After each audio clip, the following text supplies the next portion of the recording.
back and forth with Leighton. Love, as my sister calls her. June is still in surgery, and nothing has changed. My parents are there now. That only makes me feel mildly better. My sister's closest friend greets us at the hospital entrance when we arrive. Leighton Ward looks like a beautifully heartbroken angel.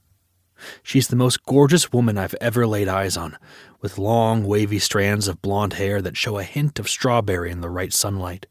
Bright eyes, with a face peppered with light freckles I've often tried to count without notice. Even with her cheeks splotchy from crying, I can only stare at her in awe. I'm barely out of the car before she takes off running in my direction, nearly getting hit by a passing vehicle. Jesus! Drew curses behind me. She collides into my chest the moment I open my arms for her. She shivers so violently, I'm afraid she will fall to pieces at my feet. I'm sorry. I told her to wait for me. I told her to wait.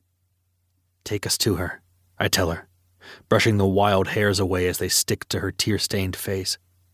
Leighton grasps my hand tightly as she leads the way. I rub my thumb back and forth on her skin to calm her and myself. June didn't grow up with close girlfriends. Her time was spent reading books or hanging out with me and Drew. The girls that tried to befriend her typically only wanted to get to her hot brother and his even hotter friend. It turned her untrusting of women in general. Leighton had been good for her. She's honest, loyal, and cares about June in the same way we care about Drew. June and Leighton are like sisters, soulmates, kindred spirits maybe. Whatever they are, they chose to be family. I'll choose her too, someday, when the time is right. Drew and I follow Leighton inside and up 3 floors where we find my parents. My dad is stoic and quiet, all while cuddling my mother, who is in much the same state as Leighton. Any news? No, Drew, nothing yet. My father answers him. She's still in surgery. He and I take turns wrapping our arms around my mother before we settle into the chairs of our own.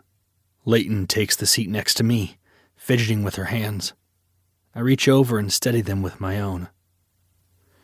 How did this happen? She wanted to walk to the dorms by herself, she answers, her voice clogged with the tears she's choking down. I told her not to wait for me.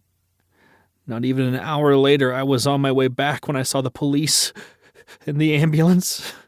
They already had her loaded, but I saw her face, her hair. I knew right away what happened. Where is he? Drew growls. I don't know. I told the police what had been happening. There's an officer here somewhere. She's supposed to let us know when they have news, she says, her voice betraying how exhausted she is. I'm sorry I couldn't stop her. Stop that, love. It's not your fault, I tell her, wrapping my arm around her shoulders and pulling her in. She rests her head on my shoulder and closes her eyes. Sleep doesn't come for either of us, though. I can't until I know June is okay. The way Leighton is twitching, I'd guess her mind isn't letting her forget what she's seen tonight. The officer arrives before a doctor does. Miss Ward? The woman asks, and I nudge Leighton to open her eyes. Are Miss Turner's parents here? That's us, my father says, and Leighton nods to the officer. Hello, Mr. Turner, Mrs. Turner. The officer shakes both of their hands. We found your daughter's attacker. It appears he returned home and took his own life. Oh, thank you, my mother cries, turning into my father's chest. A huge sense of relief washes over me. As much as I'd love to see that sick fuck tortured by a prison sentence, this way saves my baby sister future turmoil.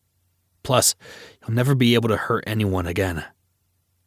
The officer speaks more with my parents, something about waiting for news of June's condition before any final reports are filed. It's hard to pay attention between my own emotions swirling in my stomach and Leighton's hiccuping sobs at my side. She's got her hands on her face as she cries into them. Hey, Leighton, I say, moving to crouch in front of her. Look at me, love. I gently pry her hands away. She has to be okay, Reed.